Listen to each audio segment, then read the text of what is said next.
In Deadlock, it seems as if that Spirit Ivy is a plague, to where it exists in almost every single game, to where people call Ivy players running this build abusers, meta chasers. But what makes this build so good? I mean, it just seems like that if you throw a kudzu bomb on the ground, you see it just don't step in the vine's forehead, right?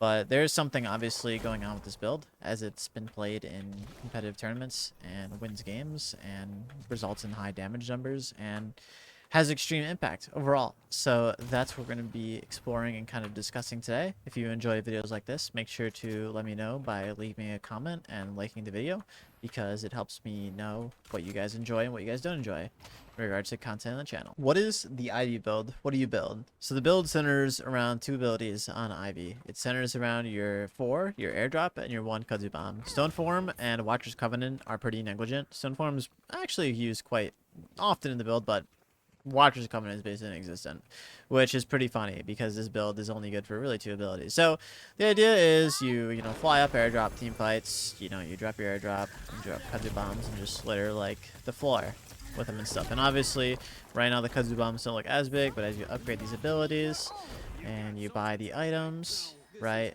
like things like this here, you can see that the space in which you cover with these kudzu bombs and stuff like that grows significantly. Important consideration is that max level for your kudzu bomb, and it increases the DPS and radius by a significant amount. And another important feature or factor about this build is that the kudzu bomb works on a ticking kind of DPS. So if you notice, if you listen, you hear that it ticks. It's ticking damage, just like in Furnace Burn, just like Shiv Knife. It is a dot to damage over time, which has severe implications in the build. Without the items, you're a vegetable on this build. So this build doesn't work well early game because you need items like Escalating Exposure, which is a 7,450 soul item. You need items like Refresher. You need items like Rapid Recharge. And all these items are extremely expensive. So we can consider this build or way to play Ivy to be a late game, mid-late game build, right? You're not going to be able to do a lot with this build in the mid and late game. So if you play in low MMR, you might notice that this build has a lot more success because people fail in the MMR to capitalize off of their early game lead and close out the game early. In higher MMR, it might be more difficult to get away with this unless you play with a coordinated team that accommodates for your weak early game power. So these items, though, do have a lot of implication into the Ivy build, and that is what we'll be discussing next. So the items are actually very interesting for this Ivy build. So the first item you're going to build is probably Extra Charge, which gives you another charge in the kudzu. And obviously, you upgrade it, you get another charge. And when you buy Rapid Recharge, you get another charge. So you have 4 charges max on Ivy. And an important concept for this build is the interaction between, well, there's 2 concepts.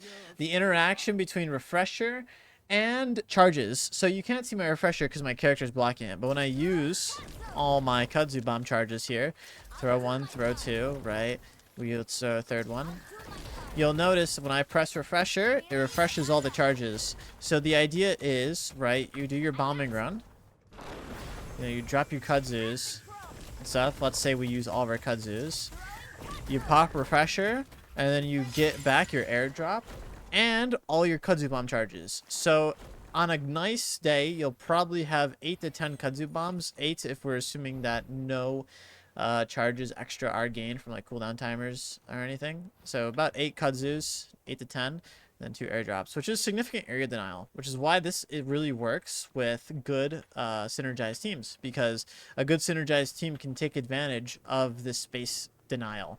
Really bad in my opinion for a low MMR or uncoordinated teams, uncoordinated teams, because teams that aren't coordinated aren't going to be able to capitalize off this air denial from the kudzu bomb. So that's at least with Rapid Recharge and Refresher. Now with Escalating Exposure, this is where you start getting some damage. So if you're ever familiar with any kind of Shiv build or any kind of Lady Geist build, specifically mine, you'll notice that a lot of Shiv's power comes from Escalating Exposure. This item absolutely gets him online. And why does it do that? Well, if you notice, dealing spirit damage applies a stacking spirit amp that increases your spirit damage to the target. So this item inherently works with dots, damage over times. if you notice the debuff on top of the enemy's head here, each tick gives him a stack of the escalating exposure, which inherently synergizes with the kudzu bomb. And obviously, if you get something like duration extender, well, duration extender increases the duration of this escalating exposure and your kudzu, which is an item that you build in the Spirit Ivy build. So not only will duration extender increase the duration of your kudzu, but it'll also increase the duration of this debuff, which is a great synergy.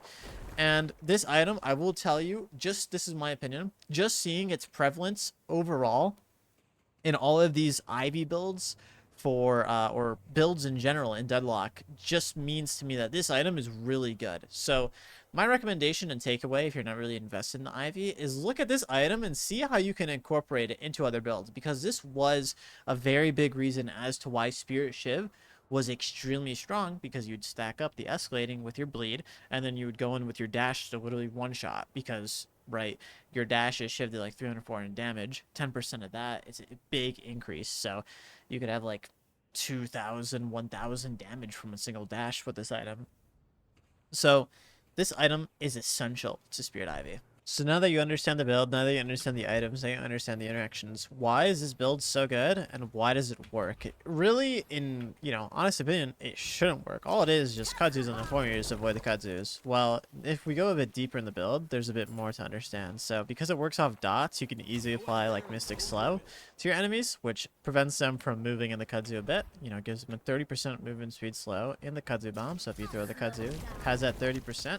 And it has a 35% inherent movement speed slow, just a part of the kudzu bomb ability. So kudzu bombs, when you throw them on the enemy, they're hard for the enemy to get out of. And when you airdrop and you put kudzu, they get knocked up and they're taking the kudzu damage, right? The amp starts stacking, okay? But another consideration as well is, let's say you do the airdrop and the kudzu, you can stone form as well and stun them in the kudzu, which also works with the escalating exposure. So think about this, there's a lot of different things, okay? Escalating exposure, which is stacking from the kudzu and applied by the airdrop, can be like applied on your stone form. So like you airdrop, kudzu, stone form, and from the escalating exposure stacks from the airdrop and the kudzu, your stone form is increased damage. So it is actually pretty significant burst with your ultimate, but you're very, very cooldown dependent. When you don't have your ult and you don't have, stone form's not important, but when you don't have your ult, you're stuck on the floor throwing kudzus, which is a lot more difficult from Ivy, right? Or a lot more difficult for Ivy, if I say from Ivy.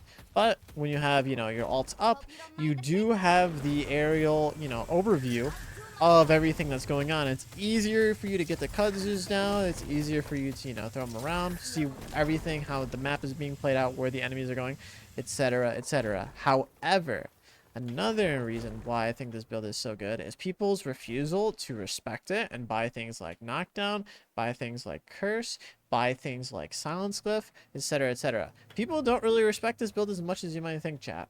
So an easy knockdown can shut down this Ivy build extremely hard. All you have to do is just go up to the Ivy or, somehow jump up to them, knock them down.